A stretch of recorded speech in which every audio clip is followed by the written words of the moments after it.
Hey guys, welcome back to the 7-part series on how to heal from covert passive-aggressive narcissistic abuse. And we are on part 7! I can't believe how quickly this series has been. It just feels like it's just flown by. But I first want to say thank you guys so much for the responses that you've given me, the private messages. I've read them and I've obviously responded, and I just want to say thank you guys so much. And I'm so glad that this series has really impacted your healing, and for many of the new viewers, I just pray that this series has just blessed you, and especially through the lens of a Christian. I really wanted to encourage that aspect of it, since I just saw so many information out there regarding covert passive aggressive narcissism, but we never really tapped into how do we process that with our Christianity and our faith, and what does that tend to look like. And so I hope that in this series I've been able to answer those questions, and hopefully have given you guys lots of tips, but also coping mechanisms. I know that this is not a 100% answer to maybe your specific situation, but I pray that it blesses you nonetheless. So let's get into part 7, which is the best ways to overcome bad memories. And we're dealing with PTSD. And the reason why I kind of wanted to involve that is because I didn't even realize I was going through post-traumatic stress syndrome until after the event had already passed, that I started realizing and noticing certain aspects of my own personality differing. And so I was doing some research, and Dr. Les Carter ended up explaining it through the lens of a through covert passive aggressive narcissism or abuse, but I wanted to give solutions to that through the lens of a Christian as well. And so I'll be mentioning him, and I'll also put a link to his video if you're curious. I'll probably be saying similar things that he said, but his will be more, I believe, on the secular side of things and not on a faith-based side of things. So the first one he mentions, there are actually 4 categories of PTSD that you may experience. You may experience all of them. You may experience some of them. But these are things to kind of like look for in your own, responses to these traumas. And so when you recognize them in yourself, you can take measurable action to overcome these behaviors. And so the first one is disturbed memories. And it's where you kind of relive the bad issues, or you start questioning like why you didn't see the red flags. Is there something wrong with you that you couldn't deflect it, you couldn't recognize it, and you may even like question like who you are, because you kind of start rehashing this. And for me, like, I think I definitely went through that, where I sat there and was thinking, I only knew this person for a year. I let them, live with us because I thought, well, it's a Christian thing to do. Like, we want to help. We're very altruistic, and I saw the red flags. Obviously, I mentioned this in my Biggest Mistakes video, part 4, and I just wasn't, like, willing to acknowledge those and to cut it off. I felt like I made a commitment, and I felt like I had to stick to that commitment when I could have actually changed that commitment. Just because you say yes, if you've seen certain things, you can also say no. And we have to be willing to acknowledge the no part as well. And so this Bible verse in Romans 12:2 says, "Do not conform to the pattern of this world, but be transformed by the renewing of your mind. Then you'll be able to test and approve what God's will is, his good, pleasing, and perfect will." And that's one of the big parts of it, is that we have to think about how and what our mind is focusing on. And I think that Satan likes to have us be mentally tormented. And when I think about the story of the demoniac, where he was naked and he cut himself up and he was living in the tombs, he just had a horrific, traumatic, maybe childhood that brought him into this psychotic episode where he just lost his mind. I think that's kind of what happens to people who've been manipulated, is that they start questioning the intentions of other people, they start to distrust, and so you start reliving all of these things that you've been manipulated with. And the best way to combat that is to get yourself to focus on what you enjoy, because Satan wants you to focus on the things of this world, your pain, your suffering, all the wrongs that have been done to you. But what God wants us to do is he wants to focus on the renewing of our mindset, helping us to focus on the things that we are capable of changing. We can't change what other people have done to us. That's unfortunate, but we really can't. We can't change what they've done to us. But what we can change is our reaction to it. We can change how we want to be better, right? And so that's the most important thing we need to focus on, whether it's, doing something active. And I find that active stuff is a way of healing. I'm going to tell you, like, creating these videos was a great way for me to channel, I guess you could say, channel the energy that I had from focusing on bad things to focusing on something that was holy and godly, to helping other people heal through my own experience, and hoping that in the process as well, I'm healing. And actually, it's done me a world of good to, one, talk about it, to help others, to know that I wasn't alone, and to prevent me from constantly getting myself back into reliving conversations that really were pointless, to focus on. So actively engage in something that's positive, whether that's, painting, you can do crocheting. One of the things I got into was, especially during the holidays, I started making spirographs. I don't know if you know what those are. It's an old, art piece that was back in the 90s, 80s. Oh my gosh. Dating myself. And you would just take, and they'd come in these circle little pieces, and you just make circles, and they make these beautiful ornate designs. And so I just spent time doing that, and it was so fun that it just got my mind to just focus on something else. It could be running. I would have gone running more, but unfortunately it's cold. And also the roads got slippery when it snowed. But you can do content creating, like I said. You could do photography. You could prepare for the future. You can learn something new, whether it's an instrument or read a book. I mean, there are so many ways in which to garner all of that energy into something more positive that helps you overcome being disturbed by the memories that you may have experienced, and also to prevent you from having the triggers. And of course, the one that I always would say is that when those bad memories come, pray.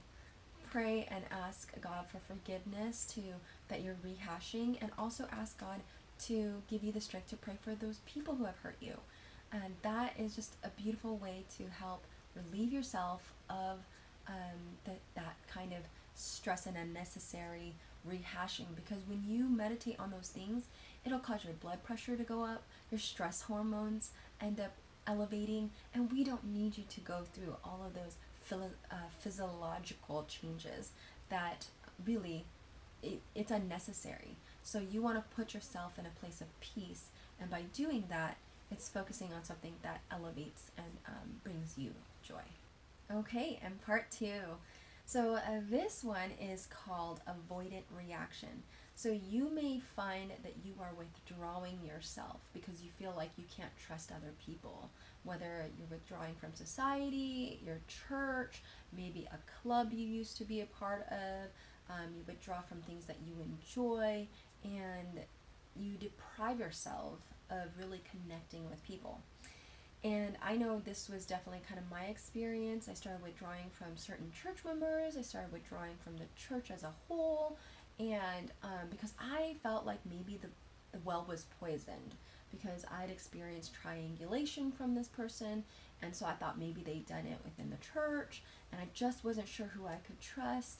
And but soon the truth started to kind of come out, and as it did, I was so shocked to discover that other people saw the red flags, that I wasn't the only one, that other people had recognized it, and it affirmed that I was correct in some of the things that I felt and saw and observed. And so it was just one of those things that we have to kind of get out of our circle of recognizing that not everybody is a CPAN, right? Not everybody is distrustful. It's the fact that they've placed those things in our minds, and that's exactly what Satan wants to do to us. And I just realized that that's not God's way. That's not God's will for us. He wants us to love unconditionally to people, but there are some people that we have to kind of remove ourselves from, for the sake of our own mental health and healing. In Proverbs 27:17, it says, "As iron sharpens iron, so a man sharpens the countenance of his friends." And if you have any really good close friends, they are going to be like an extremely valuable asset in your life during this time, because I know mine were. I was able to kind of get a lot of wisdom from them and encouragement from them, and also get counseling if you need to, depending on how severe your trauma is. I really highly suggest getting counseling, and also wisdom from people who are older than you, because I believe that with age comes wisdom. They lived here longer, so they're going to see things of this world that are just going to give you a different perspective of things. And so, and especially if they're the type of people who are very introspective, they're going to give you some unique feedback that will really help you cope. So I would say get involved in your community, so that way you're not focusing on yourself, and it removes you from being the center of attention, and it places your attention on other people serving, and it gives you that outlet and recognizing that not everybody is bad, right? Because sometimes when you go through this, you're going to lump the entire society or a group of Christians or into this lump, and you start to develop these erroneous perspectives. So to prevent that, go back into doing the basic things in your Christian faith. Serve. I remember this story of this pastor who had been accused of adultery, and unfortunately it just ruined his life. It ruined his ministry, everything. And yet he faithfully came to church. He never stopped going to the same church that accused him, that basically ruined his life, and he kept going to that same church. And 25 years later, they discovered that the accusations were false. And people asked him, "Why did you keep coming back to this church if you knew that you were innocent?" He said, "I serve God. I came here to worship. This is my place of worship." And he said, "I'm here to serve God. I'm not here to to try and defend myself." And he said that God was not ashamed of him, so why should he act as if he's ashamed of being in church? And that was powerful to me, and I just thought, wow, that is so true. Like, if you're truly, sincerely honest about your relationship with God, you would serve the church. You would not withdraw from the church. You would truly serve it at the best of your capacity, and I thought that was beautiful. And despite having been hurt by the very people he kept going to and fellowshipping with them, he was showing and demonstrating that he had no ill will towards them, but second, he wasn't going to avoid them. He was going to still worship, and I hope that encourages you. It was just a beautiful lesson there. of complete faith and knowing that his conscience was clear. So the third one are mood swings.